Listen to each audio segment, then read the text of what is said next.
কোনো কারণে এমন বৈপরীত্য দেখা যায়, তাহলে সেটা হয়তো কেউ কেউ এটা প্রশ্ন তুলতে পারে। কিন্তু আমি টোটাল ঘটনা প্রবাহে একজন বিচারক যখন রায় প্রদান করেছেন, রায়ের সঙ্গে কিছু আনুষঙ্গিক যে অভিব্যক্তি যদি প্রকাশ করেছেন, সেই অভিব্যক্তি প্রকাশটাকে আমি দেখছি যে অনেকে মিডিয়া দিয়ে ইতিমধ্যে তার বিরুদ্ধে অ্যাকশন এগুলো হয়েছে। এগুলো অনেকটা বলতে পারেন যে কানে হাত না দিয়ে চিলে কান নিয়ে গেছে, চিলের পিছনে দৌড়ানোর মতো বলে আমার কাছে মনে হচ্ছে। যারাই মন্তব্য করেছেন কিংবা যারাই এই ব্যাপারে অতি উৎসাহীভাবে কিছুটা এগিয়ে গিয়ে কথা বলেছেন, আমি মনে করি যে একটু অপেক্ষা করা দরকার ছিল। এভাবে হয় কি, এই ধরনের ঘটনার কারণে মূল বিচারের বিষয়টাই কিন্তু অনেক সময় প্রশ্নবিদ্ধ হয়ে পড়ে। তো সেটা আমাদের প্রত্যাশা না। আর কিছু কিছু মামলা আছে যেগুলো কিন্তু খুব সেন্সেশন ক্রিয়েট করে। তো এটা এমন একটা মামলা যে মামলাটা বাংলাদেশের মধ্যে ব্যাপকভাবে সেন্সেশন ক্রিয়েট করেছে। যেহেতু মামলার রায় হয়েছে, এই মামলার কোনো একটা পর্যায়ে কাগজপত্র কিংবা যা কিছু আমি দেখেছি, প্রকৃতপক্ষে আমরা এই নারী শিরোমণি আইনের যে মামলাটা, অনেক সময় আমরা নিজেরাও কিন্তু দেখি অনেক ক্ষেত্রে এই আইনটাকে নারীদের প্রোটেকশনের জন্য দেওয়া হলেও অনেক ক্ষেত্র বিশেষে এটাকে তাদেরকে তার প্রতিপক্ষকে কিন্তু ফাঁসানোর জন্য ব্যবহার হয়ে থাকে।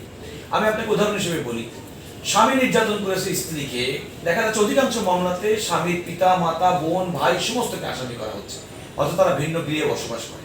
সুতরাং একটা আইন পার্টিকুলারলি আমাদের নারী সমাজকে প্রোটেকশন দেওয়ার জন্য যে আইনটা করা হয়েছিল, অনেক সময় বাস্তব ক্ষেত্রে প্রয়োগের ক্ষেত্রে আমরা দেখছি যে সেটা অন্যরকম দেখছি। এই মামলাটা যেহেতু এত বেশি আলোচিত হয়েছিল, বিচারকের রায়ে যতটুকু আমি পর্যবেক্ষণ যতটুকু দেখেছি, এই কথাগুলোই কিন্তু আমরা বিভিন্ন সময় আদালতে আর্গুমেন্ট করি, হয়তো সাক্ষী প্রমাণের ভিত্তিতে ওনাকে যেতে মনে যেতে বলেছে। হ্যাঁ, একজন বিচারক কিন্তু কোনো একটা মামলা রায়ের মধ্যে তার যদি মনে হয় রায়ের কোনো মধ্যে আইনের কোনো অসঙ্গতি, ফ্যাকচুয়াল কোনো অসঙ্গতি, তাহলে তিনি কিন্তু সেক্ষেত্রে সুপারিশ করতেই পারেন, একটা অবজারভেশন দিতেই পারেন। এবং এমনও হতে পারে, যেন উচ্চ আদালতের ক্ষেত্রেও দেখি যে দেখুন যে সুপ্রিম কোর্টের হাইকোর্টের অনেক মামলায় রায় কিন্তু সরকারের কাছে সরাসরি পাঠানো হয়, কিন্তু সরকারের অ্যামেন্ডমেন্ট করে সরকার, কারণ আদালত তো আইন করে না, আদালত তো আইন পরিবর্তনও করে না, আদালত আইনের ব্যাখ্যা দেয়। ব্যাখ্যা দিতে গিয়ে যদি কোনো কারণে আদালতের কাছে যদি মনে হয় যে না, কোনো কারণে অসামঞ্জস্যতা আছে কিংবা কোনো কারণে এই জিনিসটা করলে সবার জন্য ভালো কিংবা এই জিনিসটার কারণে মানসিক অনর্থক হয়রানির শিকার হচ্ছে, তাহলে আদালত সে অবজারভেশন দিতে পারে। আর আপনি যেটা বললেন যে আমি এখনো বলবো যে যেহেতু তিনি ওপেন কোর্টে মৌখিকভাবে কি কথা বলেছেন সেটাকে আমি বিবেচনায় না নিয়ে তার রায় যেটা তিনি লিখিতভাবে দিয়েছেন সেটাকে আমি মনে করি এটাই রায়, এবং এই রায়ের মধ্যে যে পর্যবেক্ষণ দিয়েছেন সেটি হচ্ছে আদালতের পর্যবেক্ষণ। আচ্ছা, কিন্তু এর মধ্যে যে ঘটনা প্রবাহ, ওই বৃহস্পতিবারের পরে শুক্রবার গেল, শনিবার গেল, শনি রবি আমরা কিন্তু দেখলাম যে তার বিরুদ্ধে বেশ কিছু ব্যবস্থা নেওয়া হয়েছে। তাহলে আসলে ঠিক ওই সময়তে কোন ঘটনার প্রেক্ষিতে বা কিসের ভিত্তিতে ব্যবস্থাটা নেওয়া হলো?